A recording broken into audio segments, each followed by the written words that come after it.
Welcome to the Daily Bite. I'm your host, Pastor Steve Andrews. Today we read Leviticus chapter 19. And Yahweh spoke to Moses, saying, Speak to all the congregation of the people of Israel, and say to them, You shall be holy, for I, Yahweh your God, am holy. Every one of you shall revere his mother and his father, and you shall keep my Sabbaths. I am Yahweh your God. Do not turn to idols or make for yourselves any gods of cast metal. I am Yahweh your God. When you offer a sacrifice of peace offerings to Yahweh, you shall offer it so that you may be accepted. It shall be eaten the same day you offer it or on the day after, and anything left over until the third day shall be burned up with fire. If it is eaten at all on the third day, it is tainted. It will not be accepted. And everyone who eats it shall bear his iniquity, because he has profaned what is holy to Yahweh.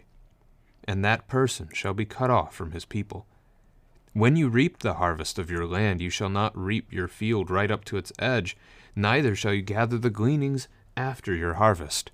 And you shall not strip your vineyard bare, neither shall you gather the fallen grapes of your vineyard. You shall leave them for the poor and for the sojourner. I am Yahweh your God. You shall not steal. You shall not deal falsely. You shall not lie to one another.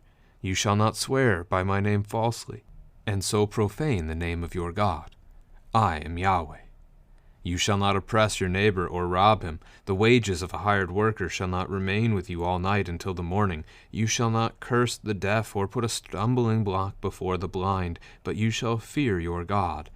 I am Yahweh. You shall do no injustice in court. You shall not be partial to the poor or defer to the great, but in righteousness shall you judge your neighbor. You shall not go around as a slanderer among your people, and you shall not stand up against the life of your neighbor. I am Yahweh.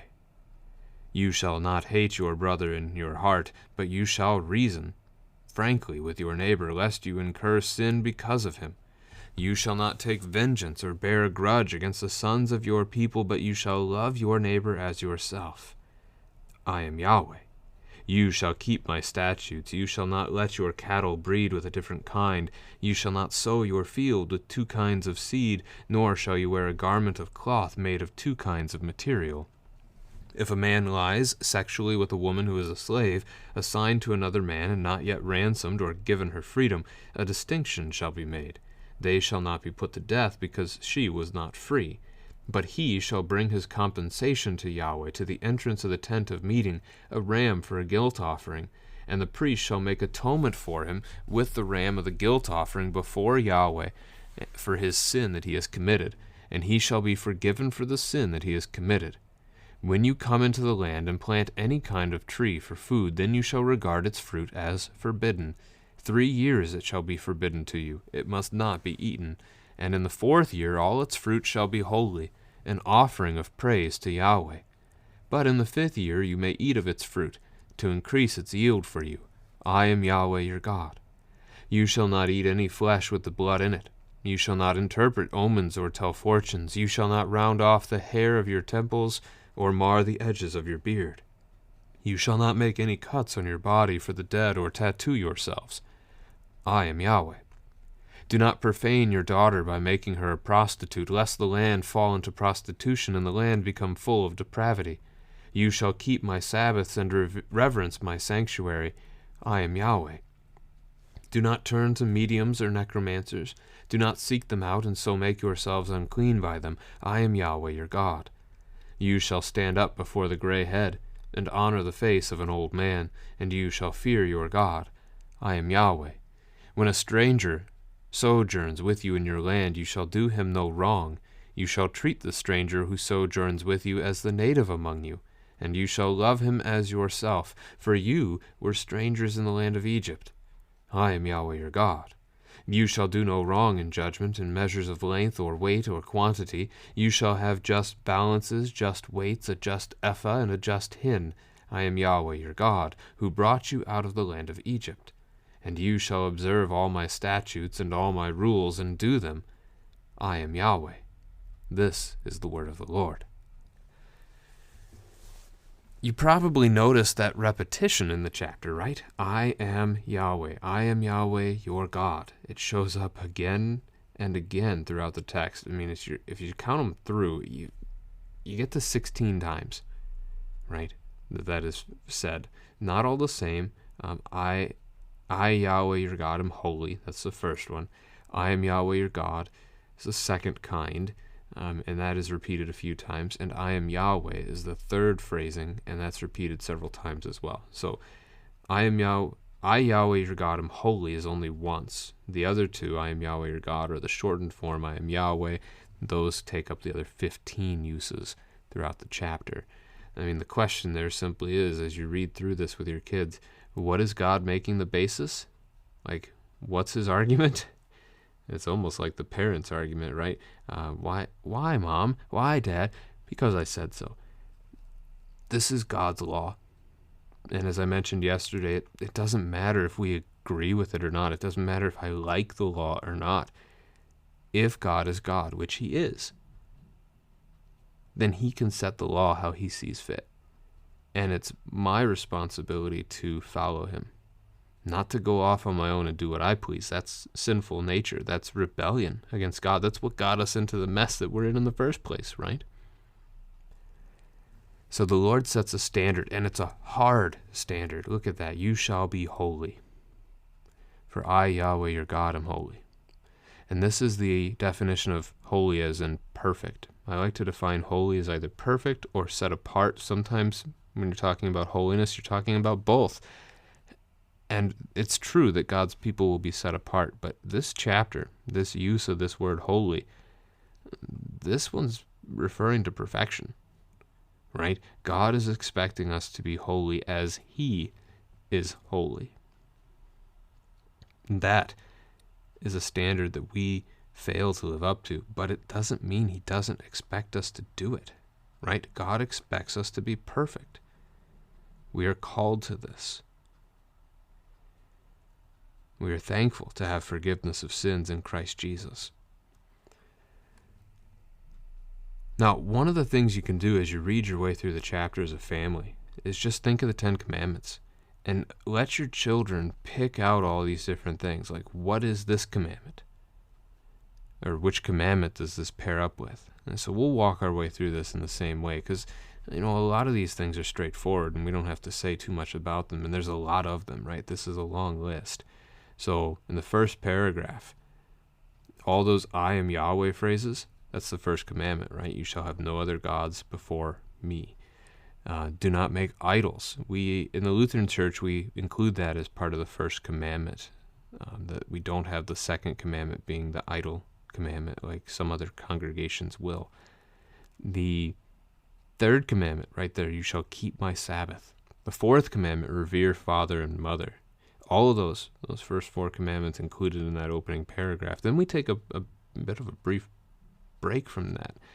As you look at the paragraph starting at verse 5, it's about the peace offerings that they are to offer to the Lord. It's a reflection of chapter 3 if you want to read up on the peace offerings again and what those are. They are to offer it. God accepts their offering. That's going to bring forgiveness. And the priest can eat of that offering on the first day when it's offered, or on the second day, but if anything's left beyond that, it must be burned.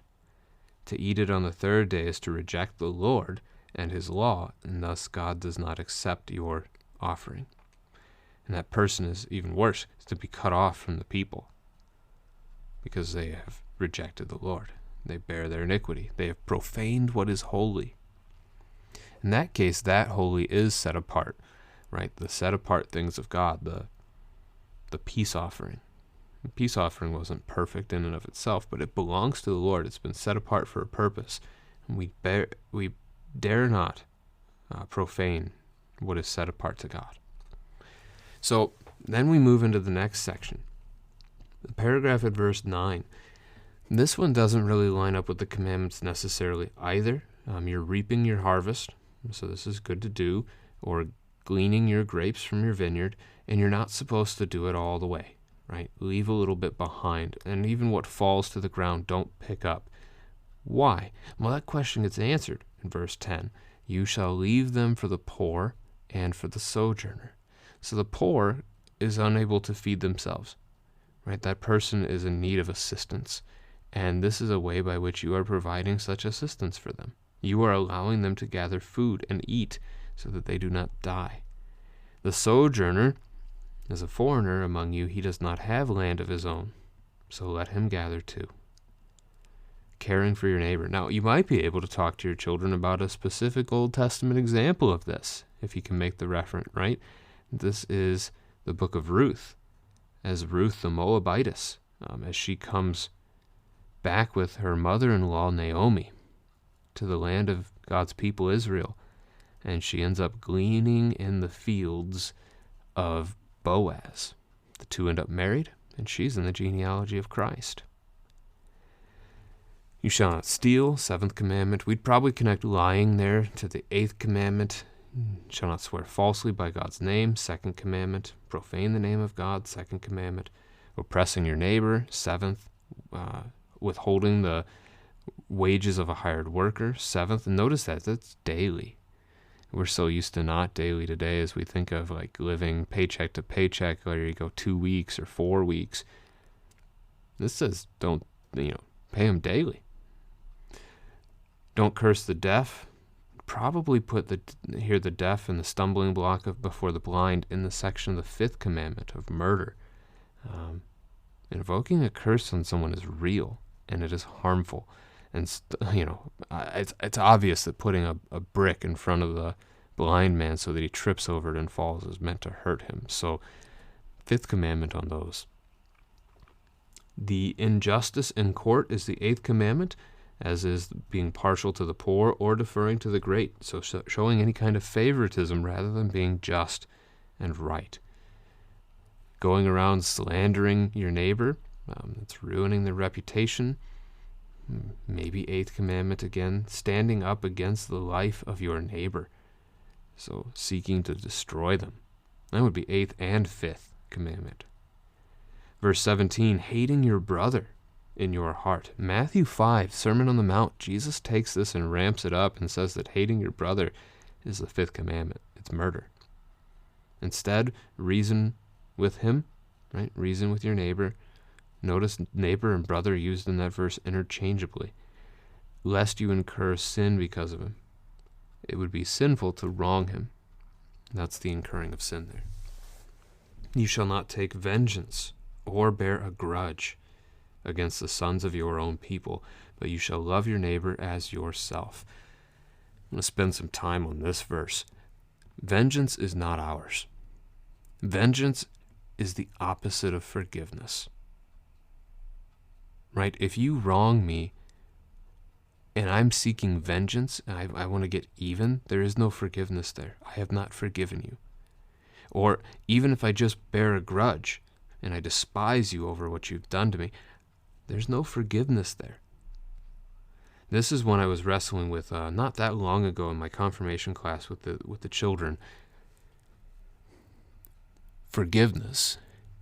Forgiveness is like the soldier who has a sword in one hand and a shield on his off arm.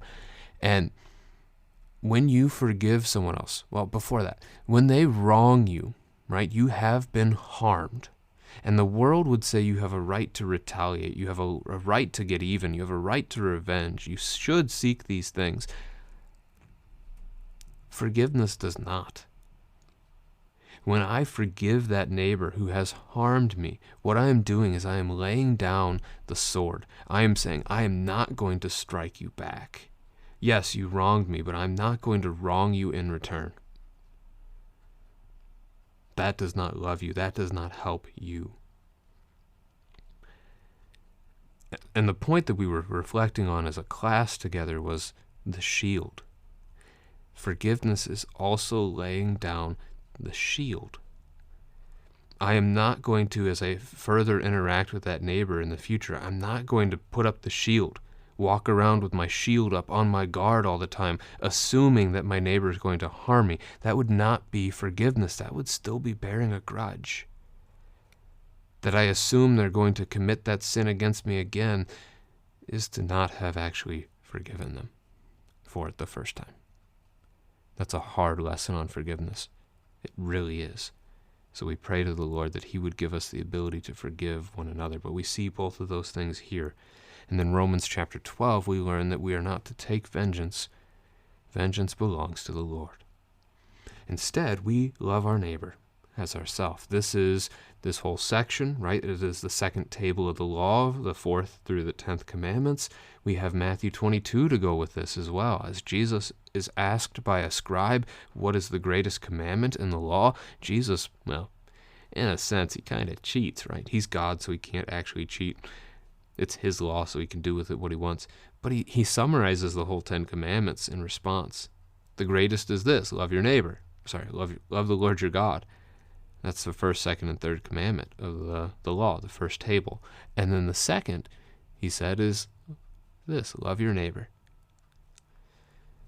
Commandments 4 through 10. So keep my statutes.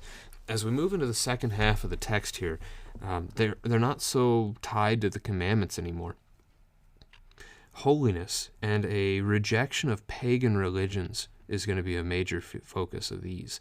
So don't let your cattle breed with a different kind. Notice the word kind is important there. We're not talking about like a brown cow with a white cow. We're talking about completely different types of animals. Don't breed your cattle with your dog or with a camel or a bird, that kind of thing.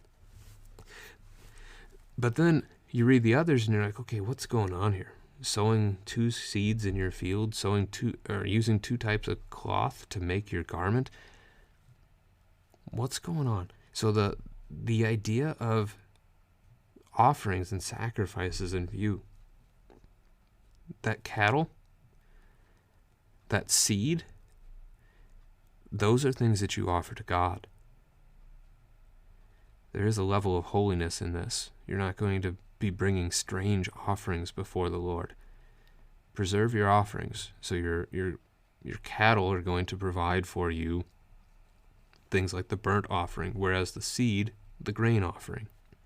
And then the garment of cloth. It was the Lutheran Study Bible that was helping me to start see this, because the Study Bible pointed out that this would be in contrast with the priests. The priest's garments are like this. So in order for the priest to then stand out, the people should dress differently, distinctly, and the way they do that is to dress of a single fabric. And it was that then that helped me to see that the rest of it really has to do with the way that we offer before the Lord. Verse 20 is going to distinguish between the woman who is a slave. So if a man has sex with a slave woman, they're not put to death for it because she was not free. So she did not voluntarily, she was not able to offer herself as a wife to this man.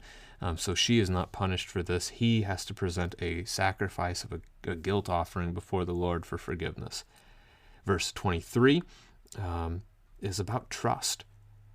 You enter the new land, you plant fruit trees. For 3 years you don't eat of it. And the 4th year, any fruit it bears you give to God. And then the 5th year and beyond, you give him the first fruits, and then you eat the rest. It's about trusting in the Lord so that he will increase its yield for you. Right? Trust God to care for you. Trust God to provide. Trust God to bless you. Pray for him to bless you. Verse 26, don't eat the blood. It's been chapter 3, chapter 17. We've seen this several times.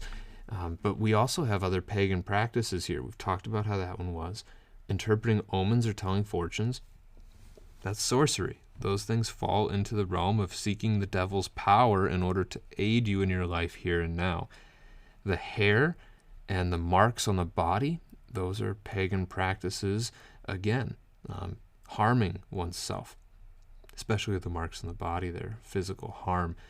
A lot of people in the Christian church today like tattoos. I can't say for certain that there's a standing law against it with the New Testament, but I do encourage people to consider 1 Corinthians 3, verses 16 and 17, that your body is the temple of the Lord. It is his house.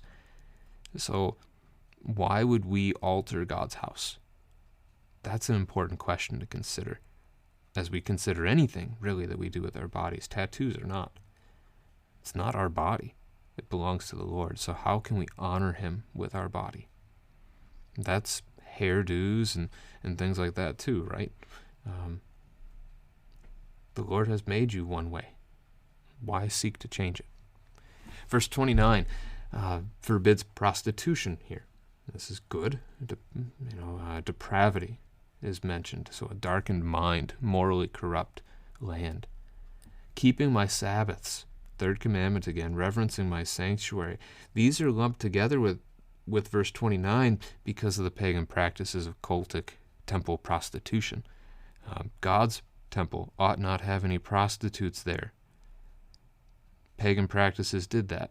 You had sex with a temple prostitute, so God, the false god, would bless your crop. Fertility of man equaled fertility before God. Verse 31 gets back into sorcery and the dealings with the devil's power. 1 Samuel chapter 28 would parallel with that one pretty well. Saul forbid it, but then he seeks it out as he's afraid. With the witch of Endor, as it's described.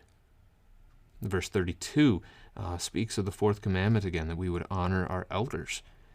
Verse 33, care for the sojourner. That's again, love your neighbor. And the reason for it, right, the basis for it, verse 34, for you were strangers in the land of Egypt. God's basis for caring for the stranger among you is that you were once strangers. That's how he's treating his people here, talking to his people here. This is good to do. Have just measures as you deal with one another. That's going to get back to the seventh commandment, really not stealing from one another, but treating one another fairly. So 16 times we see the reason here. What's the reason for the law? What's the basis? I am Yahweh. He is our God, and we are to follow him. Praise